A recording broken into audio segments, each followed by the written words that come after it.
And we are now joined by LA Galaxy head coach Greg Vanney. If you have a question for Greg, please raise your hand. We'll start off with Damian Calhoun. Go ahead, Damian. Hey, Greg, how you doing? Good, Damien. How are you? Good. Any update on Javier, his availability for Monday?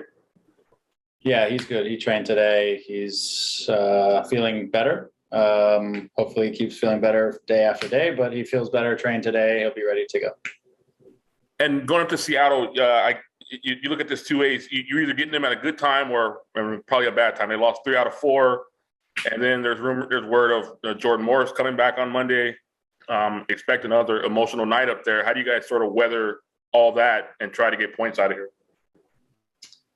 Yeah, I think we gotta focus on our team and our game plan. And the good news, obviously, for us, and we feel it's good news, is that we have 3 days of preparation going into this game to be able to set our vision for how we feel like we can go there and get a result. And so, in terms of, they're an experienced team, maybe in a tough moment, but they're in a home environment. They're probably going to get some guys back. Like you said, it'll be emotional on a certain level, but they're also a very experienced team. We need to focus our attention on just what we need to do to try to get a result. And there's some things within that we need to do better, obviously, than the last game. We played in a difficult place the other night in Kansas City. And while I feel like some of the work rate was there, just with the ball, we weren't good enough on the night. And that translated into a lot of things. So we need to be better. We need to execute better. But yeah, we've had, for sure, our last game and the game before, we had good matches up against them. And it'll be a question for us to see a little bit also how far we've grown since the beginning of the year when we first played there to now. And obviously play with the emotions of us trying to maintain our spot in the playoffs, but also them trying to, in their emotional moment of getting people back. So I think it sets up as a great game for our group and a real challenge. And we just need to focus on us. All right. Thank you. Mm-hmm. Next, we'll go to Josh Gussman. Hey, Greg. Thanks for taking the time. Looking at Jorge Villafana, how's he coming along with his recovery? Good. He's into training. He's been building into the training environment, building his fitness. We're gauging sort of the reaction after every training session to make sure that, his reaction is good. He's getting closer. He's still in a phase where we're having to manage it. He's not perfect yet. He's not exactly where we'd like him to be, but he's getting accomplished what he needs to. He feels a lot better. He feels a lot more confident. So it's kind of day to day, game by game here. We'll see where he's at as we get to kind of the day before the game day. And if he's still feeling great, then he could be involved potentially as we go through this stretch. And then just to follow up, I know this is the time of year where you guys have played 32 games. A lot of games have gone. It's been a stretch, and there's a lot of guys who are probably not 100%. Is this one of those times, last 2 games, where if you can walk, you're going to be able to play type of thing? Do you see that mentality sort of starting to spread through the team? Yeah, I do. I feel like everyone who is out on the training field is in our eyes is going to be eligible to play one way or another, and then we got to choose who fits together best for the game plan of what we're trying to do to get a result there, and who's ready to go.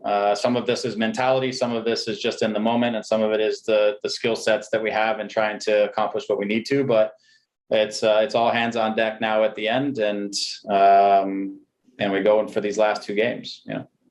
Perfect. Thanks, Greg. Mm-hmm. Reminder, if you have a question for Greg, please raise your hand. Next, we'll go to Larry Morgan. Hey, Greg, thanks for speaking with us as always. How would you encapsulate the collective mentality of this team right now? Has the pressure of not being able to get the results that you've wanted lately taken a little bit of a toll on these guys?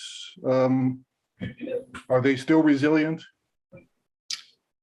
Yeah, I think for me, the group is resilient. I think the group is trying to, approach each game with the idea that each game is a playoff game, but every game is different. And what I find a challenge with our group in this stretch is we're still, in some ways, a relatively new group and new to this time of year when every single game down the stretch feels like a critical, important game, and managing that emotion and but then coming up to teams with very little preparation and planning for what each team does differently than the last team. You know, you come up to a Kansas City team who's very good with the ball, plays in a 4-3-3, presses in a different way than say Dallas and being able to adapt game to game with very little preparation time, with very little turnaround time.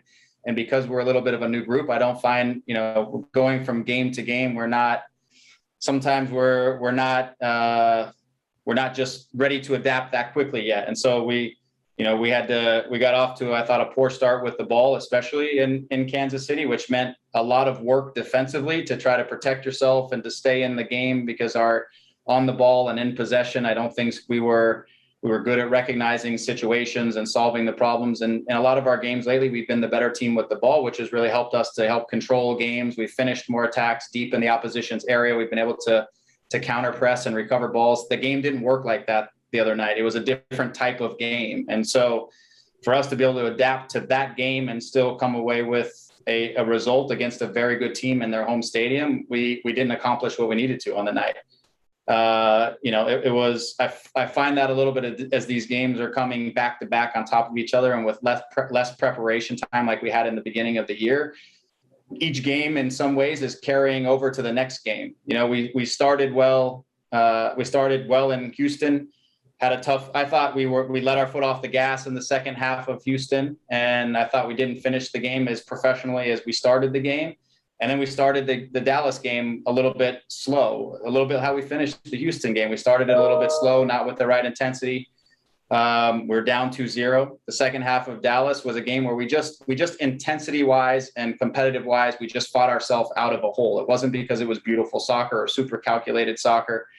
It was because we just outworked them and out-competed them down the stretch to get the 2 goals. But when you go to Kansas City, you can't just out-compete Kansas City. You have to be able to outplay, in some ways, Kansas City. They're too good of a team. They're too experienced of a group. They've had too many experiences together. You have to play well. And we just didn't play well enough with the ball to have our moments that we needed to be effective there. So again, now we turn around to Seattle. What I like, and I keep emphasizing, we have a few days to prepare for Seattle. We need to prepare for what Seattle does that's different than the other teams that we're playing, so that hopefully we have our game plan set. People understand their roles and responsibilities. We can manage the moment and the environment, but also manage the soccer side of the game better than we did in the last game against a good team in Kansas City. We have to be able to play better soccer against these better teams, because we're not really a team in the moment that's built to sustain a long defensive stretches and win in a 0-0 or get a draw in a 0-0 or win a 1-0. That's not, our team is more built in the moment that we've got to have possession. We've got to build attacks. We've got to finish attacks, which requires us to play good soccer and to be good with the ball. And we weren't that the other night, and we need to improve upon that. The mentality, to your question, is strong. I think the group is in a good spot. I think they really see the opportunity in front of them. And I think they're excited. I think they get frustrated when the games don't go what is in our vision of the game, which is to have more of the ball. And I felt like the other night at times in transitions, because we were losing the balls between lines, I feel there's sometimes a little bit of frustration that builds into our group, but it's in the moment. It's not something that sits into our group for long. It's in the game. It's in the moment. And, you know, I thought we competed through it okay, but again, we didn't execute enough to beat a good team like Kansas City or even get a draw out of it. Right. So. Okay. Thank you for your time. Yeah. Next, we'll go to Katia Casarena. Thanks, Kevin. Hi, Greg. You were talking a little bit about that, but in terms of Seattle, they're going through a rough stretch, even though they've clinched the playoffs. So for you guys defensively, what's going to be the biggest threat, and what have you guys been working on, especially since they're going to be at home and wanting to kind of like turn things around at the end of the season? Look, I think, as it relates to Seattle, I'm not sure I buy in too much of they're in a tough stretch or whatever. I think it's a super experienced team who's been through a lot of big games, who understands a lot about who they are. Sometimes it depends a little bit for them of who's available to them and what guys are on the field, because they have difference makers. I mean, look, they wouldn't be sitting in the position they are without Rui Diaz. This guy has been an assassin all year, scoring goals left and right. Out of one chance, one goal, 1-0, they win the game. And so if he's on the field, he's for sure a guy that you have to know where he's at all moments, and nothing is safe with him because he received balls, and on one turn, the second touch, he's shooting from 35 yards out, chips the goalkeeper. He's always, for me, he's as dangerous a striker as the league has because of his single-mindedness of putting the ball in the back of the net is just spectacular. I think it's been fun to watch. I don't want to be on the other side of it, but we've got to be aware of him at all times because he can change the tempo or the momentum of a game instantly with a goal. But they have other players that, again, I think are dangerous. I think Christian Roldan has had a fantastic year. His work rate, his capacity to run out of midfield, to open up spaces for Rui Diaz to get good looks, right? He's been fantastic. And guys like Montero is another guy with two chances. He's going to score one or two goals.